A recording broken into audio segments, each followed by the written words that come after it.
Hi అండి. నేనైతే రీసెంట్‌గా పీసీఐ రిజిస్ట్రేషన్ కోసం అని చెప్పి గుంటూరు వెళ్ళానండి. ఇప్పుడు మనకి ఆంధ్ర, తెలంగాణ సెపరేట్ అయిపోయిన తర్వాత తెలంగాణ అయితే హైదరాబాద్‌లోను, మన ఆంధ్ర వాళ్ళైతే అక్కడ గుంటూరులోను చేపించుకోవాలనమాట. సో, అందుకని నేను గుంటూరులో అప్లై చేయటానికని చెప్పేసి వెళ్ళాననమాట. నేను ఆన్‌లైన్‌లో స్లాట్ బుకింగ్ అప్పుడు నేనే బుక్ చేసుకుందాం అనుకున్నాను నేనైతే. కానీ మా ఫ్రెండ్స్ అందరూ చెప్పారు వెళ్ళిన వాళ్ళు, "నువ్వైతే బుక్ చేసుకోవద్దు. ఎందుకంటే వాళ్ళు చాలా సార్లు తిప్పుతారు. ఆ తప్పుంది, ఫోటో సరిగ్గా లేదు, లేదా డాక్యుమెంట్స్ అందులో సరిగ్గా లేవు. ఏదో ఒకటి చెప్పి నిన్ను రోజంతా తిప్పుతారు. సో, నువ్వైతే మీడియేటర్ ద్వారా వెళ్ళు. సో, వాళ్ళకన్నీ తెలుస్తాయి కాబట్టి నీకు ఈజీగా పనవుతది" అని చెప్పేసి చెప్పారనమాట అండి. సో, ఎందుకొచ్చిన తలనొప్పి ఇవన్నీ కూడా మనకి అని నేనైతే మా ఫ్రెండ్ చెప్పిన మీడియేటర్ ద్వారానే స్లాట్ అయితే బుక్ చేసుకొని, ఈ ఏప్రిల్‌లోనే వెళ్ళానండి నేను. సో, స్లాట్స్ కూడా మనకి ఎప్పుడు కావాలి అనుకుంటే, అప్పుడు మనకి స్లాట్ అవైలబుల్ ఉందో లేదో చెక్ చేసి మీడియేటరే మనకి చెప్తారనమాట అండి. సో, నేను అలాగా ఏప్రిల్‌లో స్లాట్ అయితే బుక్ చేసుకున్నాననమాట. సో, స్లాట్ అయితే బుక్ అయిపోయింది. డే కూడా నేను బుక్ చేసుకున్న డే వచ్చేసిందని చెప్పి, ఇంకెలా మీడియేటర్ ద్వారా వెళ్ళాం కదా! ఏ తలనొప్పులు ఉండవులే అని చెప్పి నేను గుంటూరు ఆఫీస్‌కైతే వెళ్ళిపోయాను. వెళ్ళగానే లోపలికి ఎంటర్ అయిన తర్వాత సర్టిఫికేట్స్ అన్నీ వాళ్ళకి ఇస్తామండి మనము. అలా ఇచ్చినప్పుడు "నువ్వు నీది చదువయిపోయి 5 ఇయర్స్ అయిపోయింది కదా! ఎందుకు ఇప్పుడు అప్లై చేస్తున్నావు? ఈ గ్యాప్‌లో నువ్వు ఏదో చేసుంటావు కదా! జాబ్ ఏదో ఒకటి. దానికి సంబంధించిన డాక్యుమెంట్స్ కూడా కావాలి" అన్నారు. సో, నేను చెప్పాను, "నేనైతే ఏమి జాబ్ చేయలేదు. నేను ఇన్ని రోజులు ఖాళీగా ఉన్నానని" చెప్పా అనమాట. అసలావిడ నమ్మదండి. ఇంకా స్టార్ట్ చేసింది. నా ముందు వెళ్ళిన వాళ్ళందరిని కూడా ఏదో ఒక కారణంతో తిడతానే ఉన్నది. నా ముందు అమ్మాయినైతే "నీ ఫోటో ఏంటి? ఎప్పుడు తీసుకున్నావు? చిన్నప్పుడు తీసుకున్న ఫోటోవా ఏంటి ఇది?" అని చెప్పి తనని తిట్టింది. నేను వెళ్ళేసరికి 5 ఇయర్స్ గ్యాప్ ఉంది. ఏదో ఒక వర్క్ చేస్తావు. ఆ డాక్యుమెంట్స్ ఉంటేనే పనయితది. లేతే లేదు అన్నది. నిజంగా నేనేమి చేయలేదు జాబ్ అని చెప్పినా సరే ఆవిడ నమ్మట్లేదు. ఇంక దాన్ని నిరూపించుకోవడానికి నేనేం చేయలేను కదా! సరే నువ్వు నాకు సోదంతా చెప్పకుండా వెళ్లి డాక్యుమెంట్స్ అయితే ప్రిపేర్ చేసుకొని రా. లేదంటే ఇవాళ నేను పీసీఐకి అవ్వదు, పనవ్వదు అని చెప్పేసింది. సో, నాకప్పుడు ఏం చేయాలో అర్థం కాలేదు. నేను నిజంగా ఏ జాబు చేయలేదు అన్న ఈవిడ నమ్మకపోతే నేనేం చేయాలి నాకర్థం కాలేదు. నాకు వెంటనే మా ఫ్రెండ్స్ అందరూ గుర్తొచ్చారు. "నువ్వు ఎంత పక్కాగా వెళ్ళినా ఏదో ఒకటి వాళ్ళు అడ్డు పెట్టకుండా అయితే ఉండరు" అని చెప్పిన కబుర్లన్నీ గుర్తొచ్చాయన్నమాట నాకు. నేనే కాదండి, ఆ రోజు నాతో పాటు వచ్చిన ప్రతి ఒక్కళ్ళు ఆళ్ళని తిట్టుకుంటానే ఉన్నారు. వచ్చిన వెంటనే ఎవ్వరికీ పనవ్వలేదండి. ఫస్ట్ ఎవరిని ఆపేద్దాం అనుకుంటున్నారో వాళ్ళనే పిలిచినట్టు పిలిచారు అందరిని కూడా. అలా మార్నింగ్ మేము 10కి ఓపెన్ చేస్తానన్నారు. 9కి అల్లా అక్కడ ఉండమన్నారు. సో, మేము 9:15 ఆ టైంకి వెళ్ళాము. ఆళ్ళొచ్చేసరికి 10:30 ఎంతో అయింది టైము. ఆ మెట్ల మీద అందరూ లైన్ పెట్టి నుంచునున్నారు. వాళ్ళు 10:30కి వచ్చేసరికి అందరూ లోపలికి వెళ్లారు, కూర్చున్నారు. అప్పుడే వచ్చిన ఆమె అందరి సర్టిఫికేట్స్ తీసుకుంటా తిట్టేసుకుంటుంది. పోనీ చాలా కష్టపడి చాలా సేపు అవ్వి శ్రమ పడింది. మనం అందుకని తిట్టుకుంటుందన్నా ఓకే. కానీ వచ్చి కూర్చుని సర్టిఫికేట్స్ తీసుకుంటే ప్రతి ఒక్కళ్ళకి ఏదో ఒక వంక చెప్తా తిడతానే ఉందనమాట ఆవిడ. అక్కడికొచ్చిన ప్రతి ఒక్కళ్ళు కూడా వాళ్ళు తిట్టుకుంటానే వెళ్లారండి. ఎవ్వరు కూడా నవ్వుతా, సంతోషంగా వెళ్ళిన వాళ్ళే లేరు. ఎవరో ఒకళ్ళమే వాళ్ళని తిట్టుకుంటున్నాము అంటే అయితే వాళ్ళ ప్రాబ్లమ్ లేతే మా ప్రాబ్లమ్ అవుతది. సో, వచ్చిన ప్రతి ఒక్కళ్ళు తిట్టుకుంటానే వెళ్తున్నారు అంటే అది వాళ్ళ ప్రాబ్లమే కదా ఖచ్చితంగా. ఎందుకంటే అందరిని ఏదో ఒక వంక చెప్పి పైకి కిందకి తిప్పడమేనండి. సో, నాకొచ్చేసేంటంటే, మీరిప్పుడు హైదరాబాద్‌లో ఉంటున్నారు గదా! సో, ఇక్కడెందుకు అప్లై చేస్తున్నారు? మీరు వెళ్ళి అక్కడ హైదరాబాద్‌లోనే అప్లై చేయండి తెలంగాణలో అని అన్నారనమాట. సో, నేను చెప్పానప్పుడు తెలంగాణలో అప్లై చేయాలంటే అక్కడ ఏదో ఒక అడ్రెస్ అనేది ఉండాలి కదా మనకి. ఏమైనా ఒరిజినల్స్ ఉండాలి గదా! నాకు లేదు. నా ఆధార్ అవన్నీ కూడా ఆంధ్రావే ఉన్నాయి. సో, నేనక్కడ అప్లై చేయలేను అని చెప్పాను వాళ్ళకి. అప్పుడు వాళ్ళేం చెప్పారంటే, "మీరు ఏ స్టేట్‌లో ఉంటే ఆ స్టేట్‌లోనే అప్లై చేయాలి. సో, ఇక్కడైతే అప్లై చేయడం కుదరదు" అన్నారు.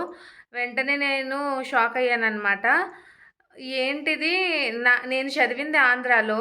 నా ప్రూఫ్స్ అన్నీ ఉన్నాయి ఆంధ్రాలో. తెలంగాణలో వచ్చి నేనిక్కడ అప్లై చేస్తాను అంటే ఇక్కడ వీళ్ళు ఒప్పుకోరు. అక్కడికొచ్చి అప్లై చేస్తానంటే నువ్వు ఉండేది హైదరాబాద్‌లో కదా! సో, నువ్వు అక్కడే అప్లై చేసుకో అని వాళ్ళంటున్నారు. సో, వాళ్ళేం చెప్పారంటే, "మీరు హైదరాబాద్‌లో ఉంటున్నారు గదా! మీరేమి మళ్ళా ఇక్కడ సర్టిఫికేట్ తీసుకొని వెళ్లి హైదరాబాద్‌లో అయితే మీరు షాప్ పెట్టలేరు. సో, మీరు అక్కడే ఉండేటట్లయితే అక్కడికి వెళ్ళే తీసుకోండి సర్టిఫికేట్" అని అన్నారు. సో, నేను చెప్పాను, "నేను కావాలంటే ట్రాన్స్‌ఫర్ పెట్టుకుంటాను. నేను ఫస్ట్ స్లాట్ అయితే ఇక్కడ బుక్ చేసుకున్నాను. నా ప్రూఫ్స్, అడ్రెస్ అంతా కూడా ఆంధ్రాలో ఉంది. నేను చదివింది కూడా ఆంధ్రాలోనే. సో, నేనైతే ఇప్పుడు అక్కడ అప్లై చేయలేను. సో, నేను కావాలంటే నేను ట్రాన్స్‌ఫర్ పెట్టుకుంటాను అన్నాను. సో, నేను అలా అన్న తర్వాత సరే ఓకే అయితే, కానీ నేనొకసారి సార్‌తో మాట్లాడాలి. సార్‌తో మాట్లాడిన తర్వాతనే నేను మీకు రిజిస్ట్రేషన్ అనేది చేయగలను అని అన్నారు. సరే అయితే సార్‌ని కలుస్తాము, మాట్లాడతాము అంటే, సార్ ఇప్పుడు మీటింగ్‌లో ఉన్నారు అని మాకు 11:30కి చెప్పారు. స్టార్టింగ్ మమ్మల్ని పిలిచారు. ఫోర్త్ పర్సనో ఏదో మమ్మల్ని పిలిచారు. సో, సరే కూర్చుందాము అని చెప్పి కూర్చునున్నాము చాలా సేపు. మా తర్వాత వెళ్ళిన ప్రతి ఒక్కళ్ళని కూడా ఏదో ఒకటి చెప్పి వాళ్ళని అటు ఇటు తిప్పుతానే ఉన్నారు. "నీ ఫోటో ఏంటి ఇలా ఉన్నది? నీకు డాక్యుమెంట్స్ అన్నీ సరిగ్గా లేదు." ఏదో ఒకటి చెప్తానే ఉన్నారండి. కరెక్ట్‌గా ఉన్నా సరే, పైకి కిందకి ఒక్కసారైనా తిప్పాలి వీళ్ళని అన్నట్టుగా తిప్పుతానే ఉన్నారు వాళ్ళు. సో, మీరు ముందే ప్రిపేర్ అయిపోండి. మీరు పీసీఐ అప్లై చేసేసి స్లాట్ బుక్ చేసుకొని రిజిస్ట్రేషన్ కోసం అక్కడికి వెళ్లారు అంటే, ఖచ్చితంగా మార్నింగ్ వెళ్తే అది ఖచ్చితంగా ఈవినింగ్ అవుతది మీకు. వాళ్ళైతే వెంటనే మిమ్మల్ని వదలరు. మీరు ఎన్ని పక్కా డాక్యుమెంట్స్‌తో వెళ్ళినా సరే, ఏదో ఒక వంకతో వాళ్ళైతే మిమ్మల్ని తిప్పుతానే ఉంటారు. సో, మేమైతే సార్‌ని కలుద్దాము అన్నట్టు కూర్చునున్నాము. పిలుస్తానన్నారు కదా వాళ్ళు. పిలిచినప్పుడు వెళ్దామని కూర్చున్నాము. టైం అప్పటికే 1:30 అయ్యింది. సో, 11:30కి సార్‌ని కలుద్దురు గాని అని చెప్పిన వాళ్ళు 1:30కి కూడా మమ్మల్ని పిలవలేదనమాట. సో, వెళ్ళి అడిగామనమాట మేము. 1:30 అయిపోయింది ఇంకా సార్ పిలవట్లేదు. చూడండి ఒకసారి అంటే, ఇంకా మీటింగ్‌లో ఉన్నారు అన్నారు. సరే అయితే అని చెప్పి మళ్ళా కూర్చొని 2కి వెళ్ళి అడిగినా అదే చెప్పారు. సరే మేము భోజనం చేసి వస్తామని భోజనం చేసి 2:30 ఆ టైంకొచ్చి అడిగితే మళ్ళీ సేమ్ అదే చెప్పారు. ఇంకా మీటింగ్ అవ్వలేదు, మీటింగ్ అవ్వలేదు. ఇంకా కూర్చొని 3:30, 4:45 అయ్యి చిరాకొచ్చి అసల ఇందాక మార్నింగ్ అనగా చెప్పారు మీరు సార్‌ని మీట్ అవ్వండి. మీట్ అయిన తర్వాతే పనవుతది అని. 4 అవుతుంది. ఇంకా ఏమీ చెప్పట్లేదు. మేము ఎక్కడో ఊరు రాజమండ్రి నుండి వచ్చాము గుంటూరుకి. మాకు మళ్ళా ఊరెళ్ళి మళ్ళా ఇక్కడికి రావాలంటే కుదరదు కదా! అని కొద్దిగా గట్టిగా మాట్లాడేసేసరికి అప్పుడు ఆయన పేపర్స్ పట్టుకొని సార్ దగ్గరికి వెళ్ళి, సరే మీరు లెటర్ రాసి మీరు లెటర్ రాసి పెట్టండయితే. ఏమనంటే, హైదరాబాద్‌లో ఉంటున్నాము మేము ప్రెజెంట్ అయితే. కానీ మేమైతే ఆంధ్ర షిఫ్ట్ అవుతాము. ఆంధ్ర షిఫ్ట్ అయిన తర్వాతే షాప్ పెట్టుకుంటాము. మేమైతే ఎవరికీ రెంట్‌కి ఇవ్వము అని లెటర్ రాసి పెట్టండి. సైన్ చేసి ఇవ్వండి. అప్పుడు ప్రాసెస్ అనేది చేస్తాము అన్నారు. సో, సరే అని చెప్పేసి లెటర్ కూడా అంతా రాసిచ్చామనమాట. లెటరు రాసిచ్చి, సైన్ చేసి అంతా అయిన తర్వాత జస్ట్ మాకా ప్రాసెస్ అంతా కూడా వితిన్ 5 మినిట్స్‌లో అయిపోయిందండి. 5 మినిట్స్‌లో అవ్వే ప్రాసెస్ కోసం వాళ్ళు ప్రతి ఒక్కళ్ళని పొద్దున్నొచ్చిన వాళ్ళని ఈవినింగ్ వరకు వెయిట్ చేపిచ్చారు ఏదో ఒక వంక చెప్పి. ఏంటి 5 మినిట్స్‌లో అవ్వేదానికి ఇంత చేసారా? డాక్యుమెంట్స్ అన్నీ పక్కాగా ఉన్నా మార్నింగే చెప్పొచ్చు కదా! లెటర్ రాయమని. మేము అప్పుడే రాసేసేవాళ్ళం కదా! అనిపిచ్చింది నాకైతే. ఇప్పుడు రీసెంట్‌గా పాస్డ్ అయినోళ్ళుంటారు కదా! ఇంకా కాస్త చిన్న పిల్లల్లానే ఉంటారు కదా! ఇంకా వాళ్ళకి మామూలుగా లేదు ప్రతిదానికి. ఈ లెటర్‌లు ఈ ఫాంట్ సైజ్ ఏంటి? అక్కడ పిల్లర్ మీద రాసాం కదా! ఎలా అప్లై చేయాలి? ఏ ఫాంట్ సైజులో ఉండాలి అని. వెళ్లి మళ్ళీ రాసుకునిరా, మళ్ళీ ఈమెయిల్ చెయ్యి, ఫోటో ఈమెయిల్ చెయ్యి, ఈ డాక్యుమెంట్ మళ్ళా ఈమెయిల్ చెయ్యి, ఇలా లెటర్ రాసుకునిరా, ఫోటో ఇదొద్దు, మళ్ళా ఇప్పుడెళ్ళి ఫోటో తీపిచ్చుకునిరా, అలా చాలా తిప్పారండి వాళ్ళనైతే. నాకు వాళ్ళని చూస్తే జాలేసిందనమాట. సో, నాకైతే పీసీఏ అప్లై చేయటానికి ద వరస్ట్ సిట్యుయేషన్ ఫేస్ చేశాననిపిచ్చింది నాకు. ఇంట్లో పిల్లోడిని వదిలేసి అక్కడికి వెళ్ళి, మార్నింగ్ వెళ్ళి ఈవినింగ్ వరకు పనవుతదా లేదా? మళ్ళా వాళ్ళకి ఆల్రెడీ మీడియేటర్ ద్వారా వెళ్ళాము. మీడియేటర్‌కి 1700 పే చేశాము. మరలా ఇక్కడ వీళ్ళు కూడా ఎంతో కొంత ఇవ్వాలా అనిపిచ్చింది. కానీ చివరికి దేవుడి దయ వల్ల టైం కన్నా పనయ్యిందనమాట. మేమేమి వాళ్ళకి ఏమీ ఇవ్వనవసరం లేకుండగానే. సో, ఏంటంటే మీరు గనక పీసీఐ రిజిస్ట్రేషన్ కోసం వెళ్తున్నట్లయితే ముందుగానే ప్రిపేర్ అయిపోండి.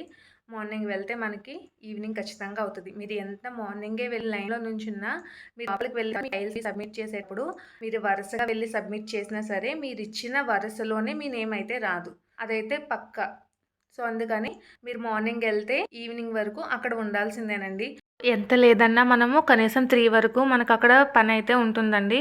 సో, దాన్ని బట్టి మీరు బయట ఊరుల నుంచి వచ్చేవాళ్ళైతే ప్లాన్ చేసుకోండి. ట్రైన్ టికెట్స్ అవి వెళ్ళటానికి ముందే తీసుకోకుండా మీకు ఎప్పుడు పనయిందంటే అది అవ్విన వెంటనే నెక్స్ట్ ఏ ట్రైన్ ఉంటే అప్పటికప్పుడు ఆ ట్రైన్‌కి గానీ, బస్సుకి గానీ తీసుకోండి. సో, ఆ రోజు మేము ఎంత ఇబ్బంది పడ్డామో, మాతో పాటు వచ్చిన వాళ్ళు ఎంత ఇబ్బంది పడ్డారో మీకు తెలిస్తే మీరు ముందే ప్లాన్డ్‌గా వెళ్తారని నేను ఈ వీడియో చేస్తున్నానండి. సో, ఈ వీడియో ఎవరికైనా యూజ్ అవుతుంది అనుకుంటే వాళ్ళకి కూడా షేర్ చేయండి. మీరందరూ కూడా ముందుగానే ప్లాన్డ్‌గా వెళ్తారని మాత్రమే నేనైతే ఈ వీడియోని పోస్ట్ చేస్తున్నాను. అలానే మనకి అక్కడికి ఏమేమి పట్టుకుని వెళ్ళాలి, ఒరిజినల్స్ ఏం పట్టుకు వెళ్ళాలి అనేది చెప్తానండి. ఫస్ట్ వచ్చేసి డిక్లరేషన్ ఫామ్ ఉంటుంది కదా, అదొకటి పట్టుకెళ్ళాలి. ఒరిజినల్స్ వచ్చేసి మన 10th class intermediates mark list original పట్టుకుని వెళ్ళాలి. అలానే బీఫార్మసీ స్టడీ సర్టిఫికేట్, అలానే టీసీ కూడా పట్టుకెళ్ళాలండి. ఇంకా బీఫార్మసీది ఓడి, పీసీ, సిఎంఎం, ఇంకా మన మార్క్ షీట్స్ సెమిస్టర్ వైజ్ అన్ని మార్క్ షీట్ మెమోస్ ఒరిజినల్స్ ఉంటాయి కదండి, అవి కూడా పట్టుకుని వెళ్ళాలి. అలానే మన ఆధార్ కార్డ్ ఒకటి, అలానే మనం అప్లికేషన్లో ఏమైతే పాస్పోర్ట్ సైజు ఫోటో పెట్టామో అదే ఫోటో ఒకటి పట్టుకుని వెళ్ళండి. పాస్పోర్ట్ సైజు ఉండాలి ఫోటో వచ్చేసి. అలానే బ్యాక్గ్రౌండ్ అంతా వైట్గా ఉండాలి. మీది రీసెంట్గా తీసుకున్న పిక్ అయి ఉండాలి, లేదంటే వాళ్ళు అలో చేయరు మిమ్మల్ని. ఫోటో బాగాలేదు, ఇలా ఉండకూడదని పంపేస్తారు. సో అందుకని అదైతే మీరు కన్ఫామ్గా ఒకసారి చూసుకుని పట్టుకుని వెళ్ళండి ఫోటో. అలానే జిరాక్స్ వచ్చేసి మనము 10th ఇంటర్ కూడా ఒక సెట్ మార్క్స్ షీట్స్ది ఒక సెట్ జిరాక్స్ పట్టుకు వెళ్ళాలి. అలానే బీఫార్మసీ స్టడీ టీసీ వచ్చేసి ఒక సెట్, బీఫార్మసీది ఓడి, పీసీ, సిఎంఎం అవి వచ్చేసి 2 సెట్స్ పట్టుకు వెళ్ళాలండి. అలానే మనకి ఎఫిడవిట్ ఉంటుంది కదా, అది ఆధార్ కార్డు జిరాక్స్ ఒక సెట్ పట్టుకుని వెళ్ళాలండి. ఇంతేనండి అక్కడ పట్టుకుని వెళ్ళాల్సినవి అయితే. మాకైతే రిజిస్ట్రేషన్ ప్రాసెస్ అయిపోయిన తర్వాత వాళ్ళు 6 మంత్స్లో వస్తుంది మీకు పోస్ట్లో ఇంటికి అని చెప్పారండి పీసీఏ అయితే. కానీ మీడియేటర్ అయితే ఒక 3 మంత్స్లో వచ్చేస్తుందని చెప్పారు. కానీ చూడాలి, ఒక్కొక్కసారి అది రిజెక్ట్ కూడా అవుతుందన్నమాట. మెయిల్ వస్తుంది మనకి 3 మంత్స్లో రిజెక్ట్ అయితే రిజెక్ట్ అని, లేదంటే పీసీఐ మన ఇంటికి అయితే పోస్ట్లో వచ్చేస్తుందన్నమాట. నాకు వచ్చిన తర్వాత ఏమైంది అనేది నేను మళ్ళీ ఇంకొక వీడియో షేర్ చేస్తానండి. మీకు కనుక ఈ వీడియో నచ్చినట్లయితే లైక్ చేయండి, షేర్ చేయండి. Thank you so much for watching. Bye bye.